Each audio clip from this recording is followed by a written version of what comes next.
बिस्मिल्लाहिर्रहमानिर्रहीम। अस्सलाम वालेकुम। खातमुन नबीयीन पर करोड़ों दुरूदो सलाम। एक खबर मेरी नजर से ऐसी गुजरी जो मैं सुन रहा था तो मेरे रोंगटे खड़े हो गए। यकीन मानिए रोंगटे वाकई खड़े हो गए।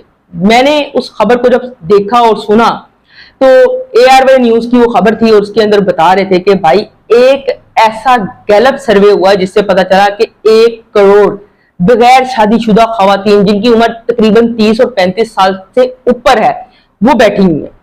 उनकी पहली शादी नहीं हुई। एक होता ना कि यार 30 से ऊपर लड़की हो गई है, 35 से ऊपर हो गई है, उसकी कहीं ना कहीं पहली शादी हो गई, डिवोर्स हो गई या उसके शोहर की डेथ हो गई या कोई और मसले मसाइल हो गए, ठीक है, नहीं आगे बात कर सकी।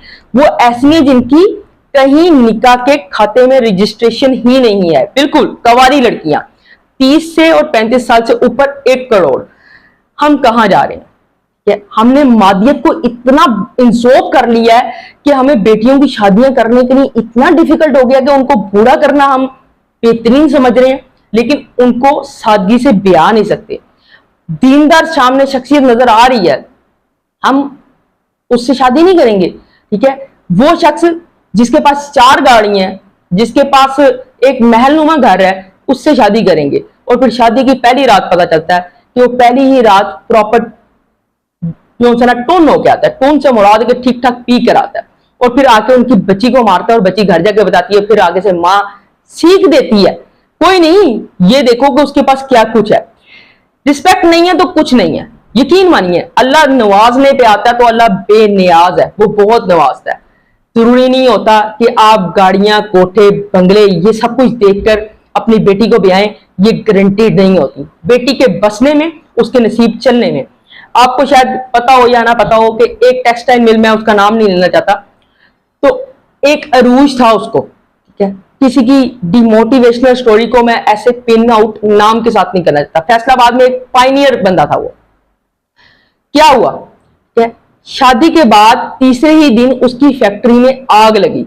और मजे की आपको बात बताऊं, शादी के दौरान उसकी इंश्योरेंस पॉलिसी एक्सपायर हुई है सिर्फ 4 दिन पहले। जिस दिन उसकी मेहंदी थी उससे 1 दिन पहले उसकी इंश्योरेंस पॉलिसी एक्सपायर हुई है।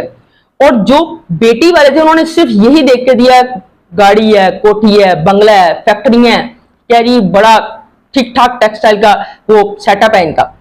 और जिस दिन वलीमा था उस दिन रात को आग लगी और शोले शराटे मारते हुए थे, कुछ ना बचा। क्योंकि इंश्योरेंस की पॉलिसी आप ब्रेक कर चुके हुए थे।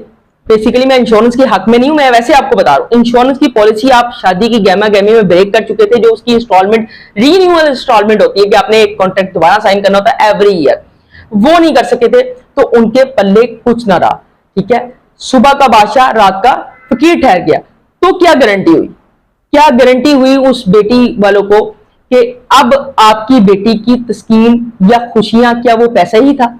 क्या वही मेंटेलिटी थी या आपने सोचा हुआ था कि यार ये पैसा ही सब कुछ है और इसी से ही खुशियां मिलेंगी? एक आपको और बात बताता हूं। हमारे एक मिलने वाले थे तो वो DHA वाली साइड पर रहते थे। मैं उनकी तरफ गया तो इत्तेफाकन तो मुझे एक घर से मारपीट की आवाज आ रही थी बैक साइड पर। यानी कि आपको पता है कि DHA के घरों के पीछे भी सहन होता है और फ्रंट पे भी, बैक साइड से। तो मैंने अपने दोस्त से पूछा, कहता यार अभी इसकी जो ना तकरीबन कोई 3-1 माह हुए शादी हुए हुए, तो ये रोज अपनी बीवी को मारता है। और इसकी उम्र तकरीबन उधेड़ उम्र क्या है, 48-49 साल का, और लड़की तकरीबन जो ना 26 साल की है। और माँ बाप इस लड़की के गरीब हैं। उन्होंने सिर्फ ये देखा कि इसके पास इतना बड़ा बंगला है, इतनी बड़ी ये सारी चीजें हैं और ये बंदा साइको है, क्या।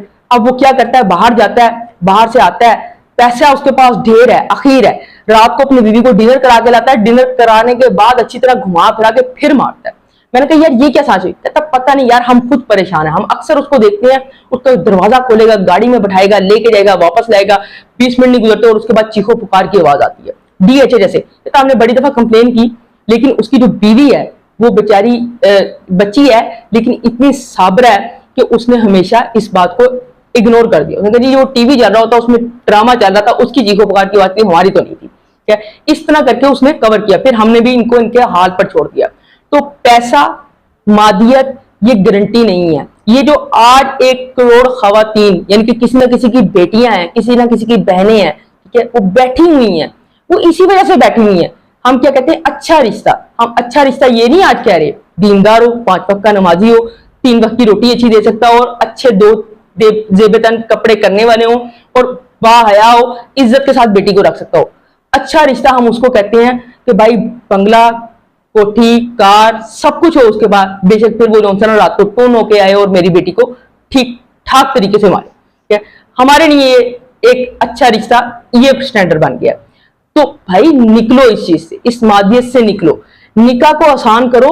निकाह आसान होगा तो ये जो माशरे में बद अमनी और बदफेली फैली हुई है, ठीक है, लड़के लड़के की दोस्तियां चल रही हैं और उसके अंदर किस हद तक चले जाते हैं पेरेंट्स को पता भी नहीं होता, फ्लैट्स पे जा रही हैं, फ्लैट्स पे आप दोस्ती है जी मेरी उसके साथ। तो ये सब कुछ जो हो रहा है इसमें कहीं ना कहीं पेरेंट्स का भी किरदार है। तो आप बेटी को इज्जत के साथ ब्याह दो। ठीक है, लड़का वो देखो जो दीनदार है, जो आपकी लड़की को रिस्पेक्ट दे, पैसा उसके हाथ में है।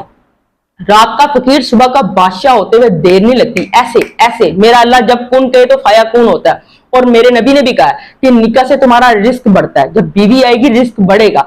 तो इस कॉन्सेप्ट के ऊपर आप अपनी बेटी ब्याह दिया करो। ठीक है, हाँ ये नहीं मैं कह रहा कि भाई कोई लंगड़ा है, कोई लूला है, कोई पांच आपको नहीं जी, बेटी ब्यानी है। ठीक है, भाई बेटी ब्यानी का भी एक स्टैंडर्ड रखो, दीन को पहले रखो, फिर देखोगे वो इज्जत देगा, 3 वक्त की रोटी देगा अच्छी, दैट्स इट, क्वाइट इनफ। और जेबतन कपड़े 2 अच्छे जोड़े बना देगा, क्वाइट इनफ।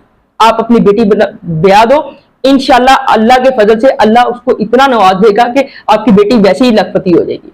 तो वीडियो अच्छी लगी हो तो लाइक शेयर सब्सक्राइब जरूर कीजिएगा। Thank you so much.